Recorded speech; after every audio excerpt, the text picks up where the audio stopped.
Hi everyone, namaste. It's Markee again with Markee Thomas.yogi, and I am coming on to record my vlog. I hope you'll excuse me. I haven't been honestly feeling great physically. I don't know if it's the COVID booster shot that I got last week or just a common cold. Um, but I just haven't really been feeling like myself for a few days, and I've really been trying to, extend that self-compassion that we talk about so much. Nourish myself, nurture myself, rest as needed. It can be difficult as a mom of two young children and a householder, but I am doing the best that I can. And I actually think that it is perfect timing for our seventh Niyama, which we are moving on to in tonight's live practice at 8:15 Eastern. We are going to be focusing on the Niyama of Tapas. Um, Tapas is defined as self-discipline or determination. It's from the root tap, to blaze, to burn, or consume by heat. And tapan means sun, to get heated by the sun, the sky, the element which fuels us with power and passion to continue on this path despite the suffering, despite the obstacles and barriers that we might come up against. So, in terms of discipline and showing up to our practice, showing up mindfully on this journey, no matter what we might be experiencing internally and externally, um, it's just a perfect example. And today's a great day for that because, as I woke up this morning, and again, I haven't been feeling great. This is, I think, the third day that I haven't been feeling well. I was kind of like, oh my God, I really want to do my practice tonight. I really want to continue to share this work with those who have been inspired by it, and those who may be inspired by it in the future, right? But I also just want to rest, and I just want to lay in bed, and I just want to watch Real Housewives. And tapas is that discipline, that internal fire. Remember, our niyamas are our internal practices with self, right? It's that internal discipline that keeps us showing up no matter what we might be experiencing. So yes, my practice might be, slightly less intense or less athletic, or there might be certain inversions that I choose not to do on my mat based on how my body is feeling. But I still show up to my mat because I know that ultimately showing up to practice, to practice this eight-limbed path is what I believe will allow me to find liberation, um, to be free from the suffering caused by my mental fluctuations. So yeah, so I had this kind of, inner dialogue with myself. And as I sat this morning and listened to some material, reviewed some material on tapas, I felt re-inspired all over again. This is probably my favorite of the yamas and niyamas. Again, not playing favorites. um, it just felt very, it just resonated with me. Like it felt like something from the moment I learned about it that I could relate to, that I know what that passion, that fuel feels like. I know how it lights me up. I know how I want to share it with others. Um, so I'm super excited to be talking about it today. I'm very excited to be sharing it in my practice tonight. Um, so let's get into tapas. That's what we're here for. I hope I'm not I did get some wonderful feedback on my last vlog that I posted on Santosha, and I truly, truly appreciate that feedback. I do this to inspire myself, honestly, on this path and keep myself in alignment with my essential values, and to continue learning because I love to learn and we're all eternal students. But I also do this to inspire others. And when I receive that feedback that something I've shared or posted has served as an inspiration to somebody else, like, it means everything to me. So yogis, like, I so appreciate you providing me with that feedback, just one person, just one ripple, just one seed, like, it means everything. So I was just saying all of that to say, on my last vlog on Santosha, I felt like I was kind of all over the place. But I did receive some wonderful feedback about how inspiring that vlog was. So I thank you for that. And thank you for sticking with me and listening to the end. And I hope that, again, this vlog isn't too scattered and all over the place. But hey, bear with me. So Tapas, the seventh of the Niyamas, and again, the Niyamas are our 5 observances. They're the second limb of the 8-limbed path.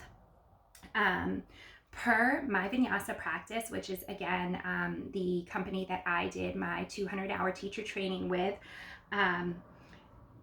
per the manual from my vinyasa practice, if the purpose of the 8-limbed path is to develop a relationship with self, then the purpose of the practice is to come back from distractions that take us away from self and engage in knowing the self.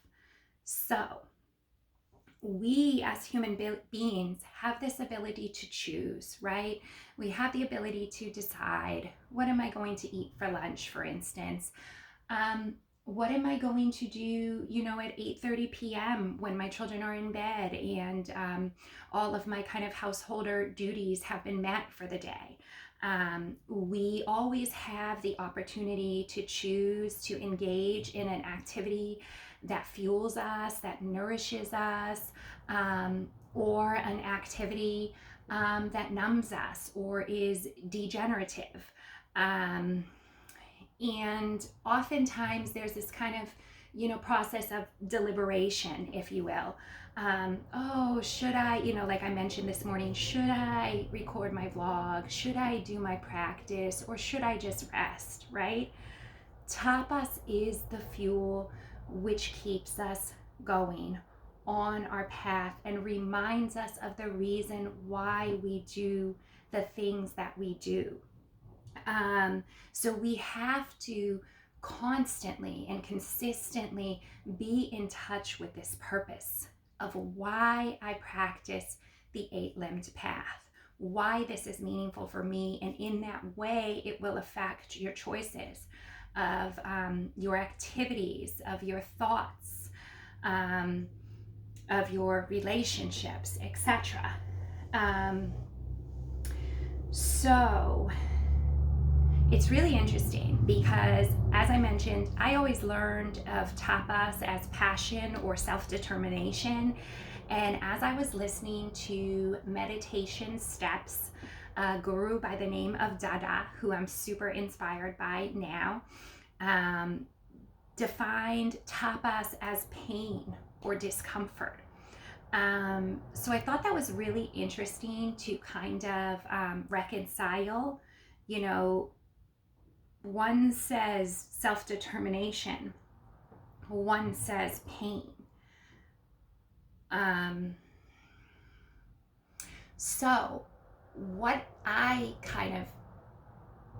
the connection that I made is that the pain, if you listen to last week's vlog, the pain and the suffering is what aids to our compassion, right?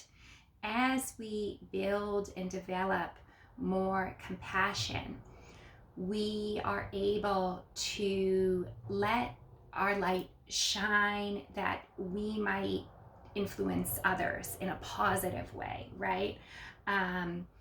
So I believe that kind of the reconciliation is that our self-determination is what allows us to face that pain and face that discomfort head on, to be content, Santosha, to be content with that pain and discomfort, as we know that that will only add to our compassion and to strengthening universal collective consciousness, which is one of our main goals as yogis.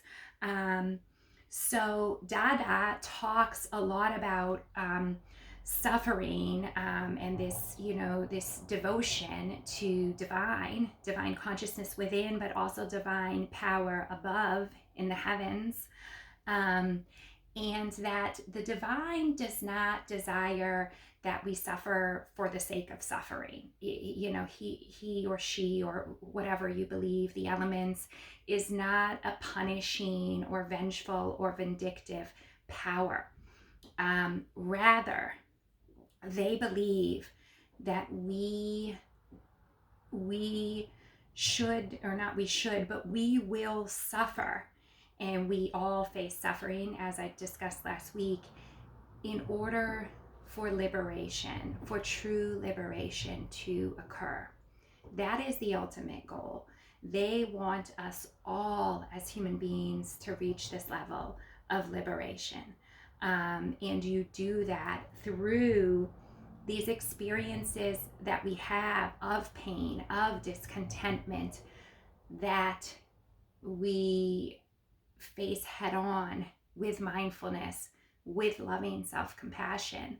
And eventually, as I mentioned, we, people who have reached a certain level of enlightenment smile at their suffering. As it said, the bodhisattvas would smile and welcome the suffering, as they know that with the suffering, compassion is bred.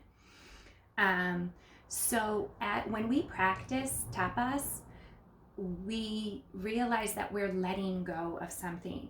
We're letting go of those behaviors or activities which are no longer serving our highest good, right? You must renounce something in order to stand for something.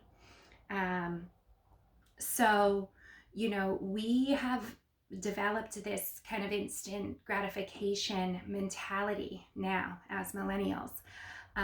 With globalization and with social media and just everything at, the tip of your fingers, it's like we want, to constantly have entertainment, or, whatever it might be,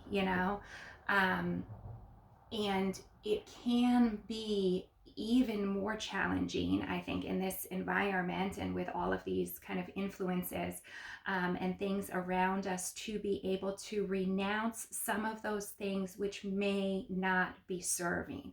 And sometimes people, again, use these things as a way to cope, like, oh, I just want to feel good in the moment. And ultimately, it is... it can become habitual to where that level of awareness about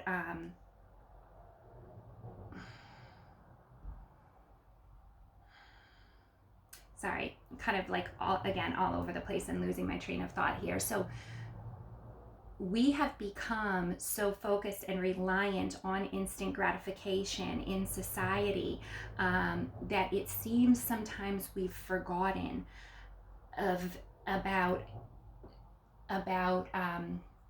obtaining longer term spiritual peace, right? So like, if I show up on my mat to meditate today for 5 minutes, I might not feel, I could, but I may not feel incredibly peaceful or joyful or grounded afterwards, right? However, if I show up on my mat to meditate for 5 minutes for the next 4 months, again, these are all hypotheticals, I'm just throwing stuff out here, but for 4 months, for instance, I will be that much further to attaining that internal joy, that internal liberation that is not dependent on, instant gratification or external things that come and go, with the wind, right? That internal peace that I'm cultivating within is long term. And it will stay with me no matter what experiences I have that come up for me in the future. So we have this choice. As human beings, we can deliberate and think. And one thing that I like to do is just ask myself as I partake in an activity, why am I doing this? Why am I doing what I'm doing right now? Why am I washing my dishes? Well, for Saucha, to keep my home clean, right? To care for my home, to care for my space, so that my family can have a clean plate to eat their meal on, right? And that brings in, not only does it bring in mindfulness, it brings in gratitude. As I wash this dish, I'm grateful for this dish. I'm grateful that I have something to serve my food on, right? Why am I doing what I'm doing? Why am I watching Real Housewives in bed for 3 hours? Is it that that I'm attempting to turn off the Chitta Vritti? And if that's the case, is there a more productive way to turn off or to turn into? Because again, I talk about avoiding versus turning into. Is there a better way to turn into that Chitta Vritti that I might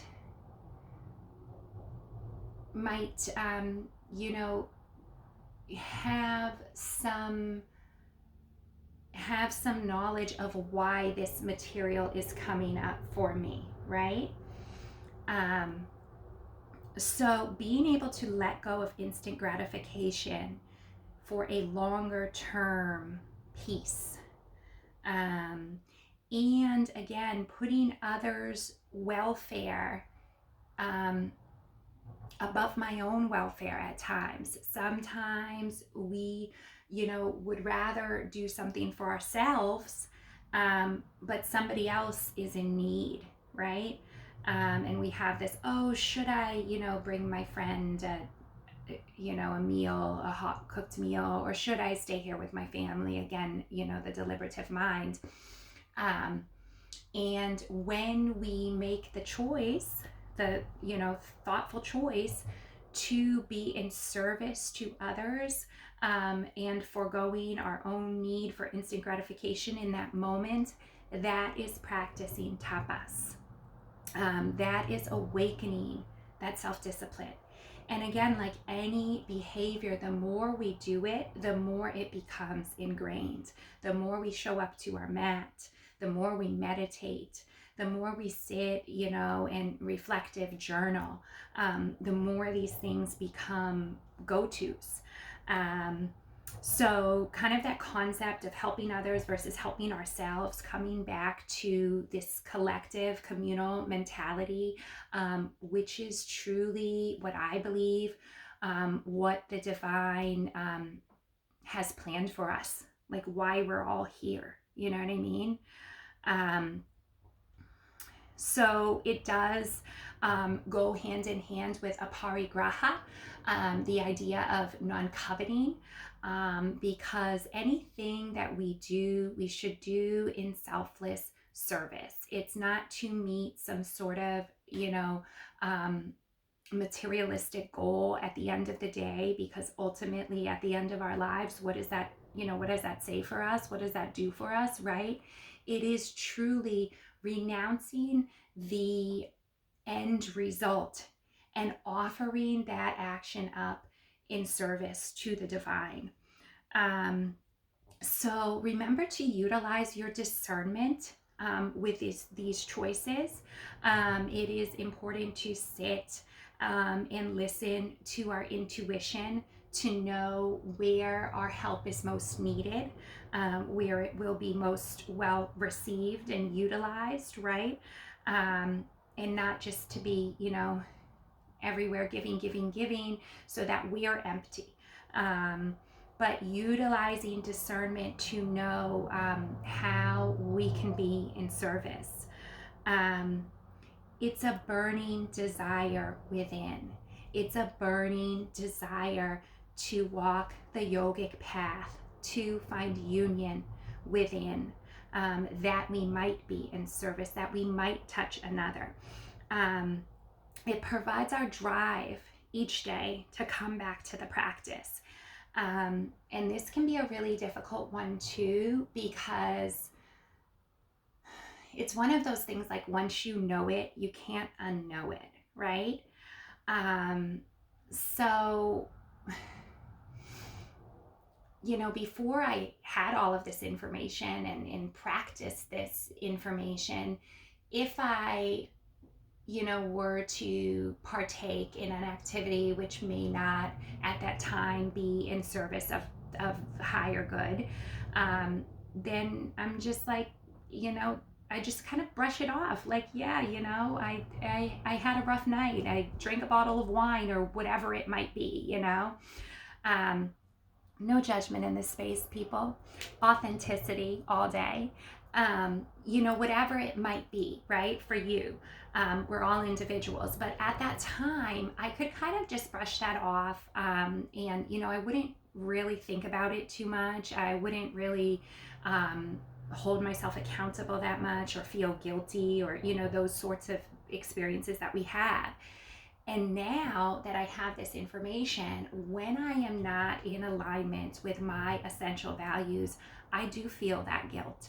I do feel, it's like nobody else might know it. Like I might be, me and the divine are the only people that know it.